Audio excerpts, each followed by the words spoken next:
بسم اللہ الرحمن الرحیم۔ سونے کی اینٹ۔ ایک پارسا کو سونے کی اینٹ کہیں سے مل گئی۔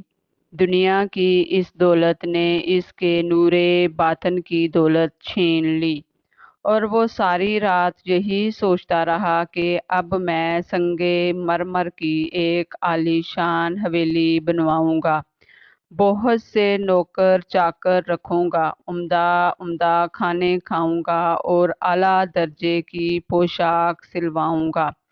غرض تمول کے خیال نے اسے دیوانہ بنا دیا۔ نہ کھانا پینا یاد رہا اور نہ ذکر حق۔ صبح کو اسی خیال میں مست جنگل میں نکل گیا۔ وہاں دیکھا کہ ایک شخص ایک قبر پر مٹی گوندھ رہا ہے تاکہ اس سے اینٹیں بنائے۔ یہ نظارہ دیکھ کر